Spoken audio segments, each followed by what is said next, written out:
Hurricane Helene is set to make landfall tonight in Florida and the Tampa area. And guys, it's not looking good. 105-mile-per-hour winds. And look at the name of the hurricane, Helene. Coincidentally, that's my ex-wife's name.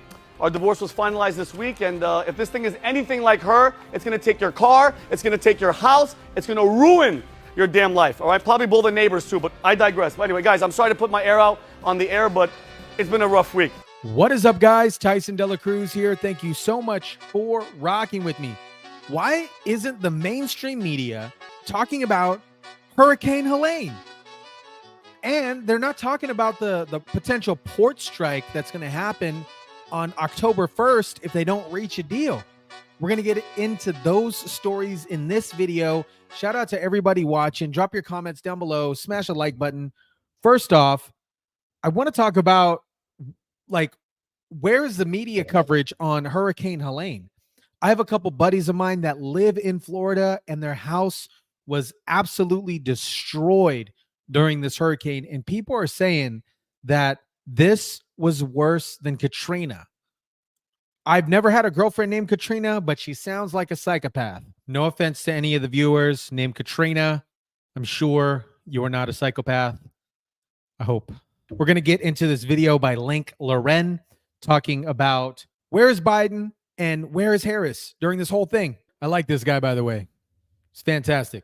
All right, my friends, a few hours ago, I asked a simple question. I said, is it just me, or is the mainstream media largely ignoring the devastation caused by Hurricane Helene? And the responses I got were overwhelmingly yes. I've gotten a ton of messages from people asking, where's Joe Biden? Where's Kamala Harris? Well, Joe Biden, his schedule is online every single day, and he's currently on vacation in Delaware. What confuses me about Joe Biden is he's got about 30 days until the election, and then he's going off into retirement. Why not show some empathy and show some support for people who've lost everything from Hurricane Helene? Kamala Harris, she's in California for several high-profile fundraisers. She's hosting one with Alanis Morissette. In the words of Alanis Morissette, you ought to know. As many of you have pointed out, if this hurricane happened in Ukraine, Joe Biden would have sent billions of dollars over to Zelensky by now, but he's on vacation, not really paying attention to what's happening in North Carolina, Georgia, Florida, etc.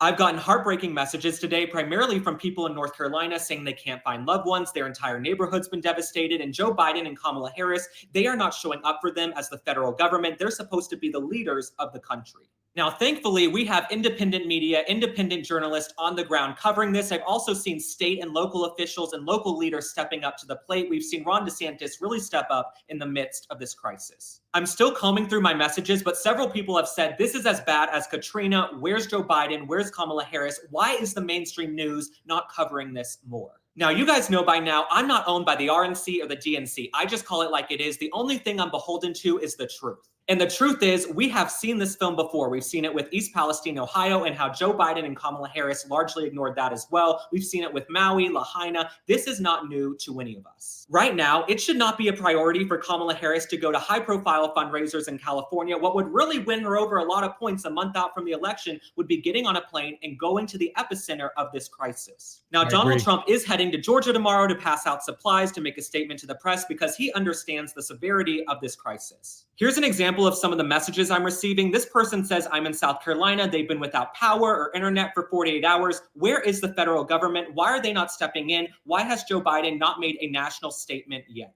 The last thing I will say is this. I imagine wealthy billionaire private equity folks are salivating and licking their lips at this crisis. They're seeing entire neighborhoods being wiped out. They can come in, buy up those homes, and then rent them back to the American people. I actually spoke to someone before sitting down to film this video who knows what he's talking about. He's very wealthy, and he said some of these private equity firms went in before the hurricane to try and make deals. It's worth pointing out a lot of these big private equity firms have stakes in a lot of the mainstream media. They have stakes in the Democratic Party. They're their top donors. So maybe it's in their best interest to sweep this under the rug. All right, my friends, thanks for liking and following. I really like this guy. I got a couple of videos to show you. The next one I'm going to show you is the pure devastation of this hurricane. It's crazy. It was just pure devastation. So Hurricane Helene, from this report, was a Category 4 hurricane. Winds increased up to 130 miles an hour. Landfall expected by midnight, and this is a monster hurricane. Check this out. Look at this footage.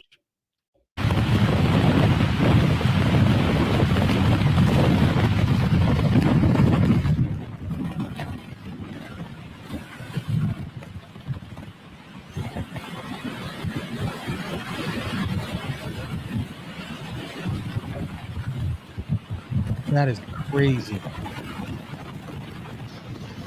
Oh my God. The whole roof. Somebody's house.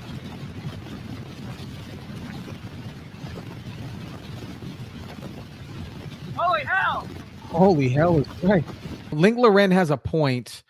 I've been doing real estate since 2012, and I do know of a few private equity firms that focus on areas that have been destructed through natural disasters, and they specifically target them, and they also partner with insurance companies to hike up insurances, and then they come in and then they rebuild it.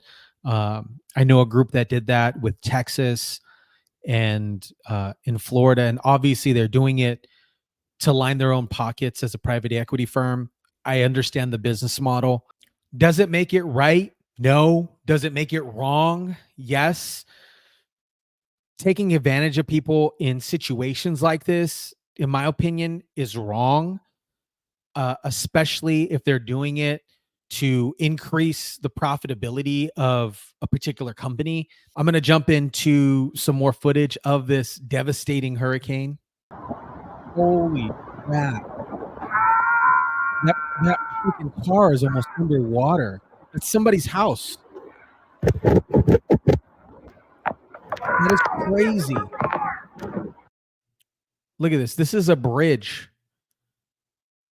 This was underwater by the time the hurricane went through. It's shaking. Here's the pier. I don't know what this guy's surfing or something. Just a regular Florida guy, just not giving a crap, just surfing.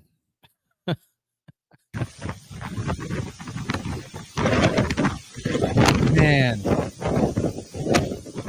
Now I'm going to show you some footage of a buddy of mine who lives in Florida. His house had like 4+ feet of water in it. He just recently remodeled this house. The hurricane came and just completely demolished it. Here's the update. All of our shit is there. Kind of give you a progress report. So we got all the floors up, baseboards. They're coming to cut the drywall tomorrow. Got a lot of work done. All this got removed. Still more to do, but a lot of progress today. All the floors are pretty much out of there.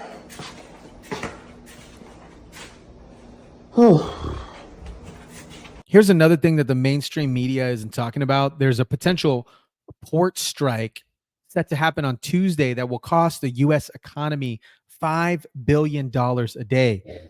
International Longshoremen's Association confirmed on Sunday that the port strike will begin on Tuesday, impacting operations along the U.S. East Coast and the Gulf of Mexico. For union workers at major shipping ports along the East Coast, thousands are set to hit the picket line this Tuesday. The International Longshoremen's Association ordering a strike after talks demanding fairer wages hit a standstill. News Nation's Caitlin Becker joins us live from Port Elizabeth, New Jersey. Caitlin, what are we learning here? Major developments since the last time we spoke. Yeah, truly, Jesse. I was not expecting to hear this today. We're 36 hours before the deadline, and the ILA sent out a communication announcing that they're absolutely going to strike. They're going to walk off the job when their current contract expires.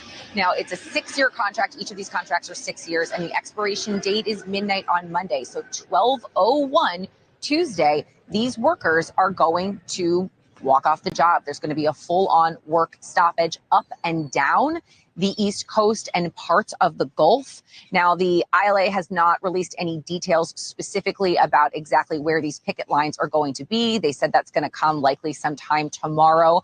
However, they did note what the major issue was, and it really came down, Jesse, to wage stagnation. They said that the U.S. Maritime Alliance, that is who they're in talks with or were in talks with, just wouldn't come to an agreement about what they called wage subjugation that they said had been happening for years. Now, I have to tell you that from the USMX perspectives, they have said time and again that they were offering industry-leading wages, more than the 32%, which was the last hike that their West Coast counterparts got for their contract last year.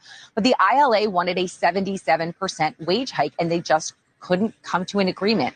Now, these two groups haven't been at the negotiating table for months. These talks stalled back in June. So this is something, kind of an eventuality that we were all expecting. And the ILA president has said in the past that they've been planning for this for a year. So the impacts could be far ranging though, Jesse. Can we talk about that? Because what we're referring to, just to make it clear for our audience, is essentially the entire East Coast. What is the impact on customers come Tuesday?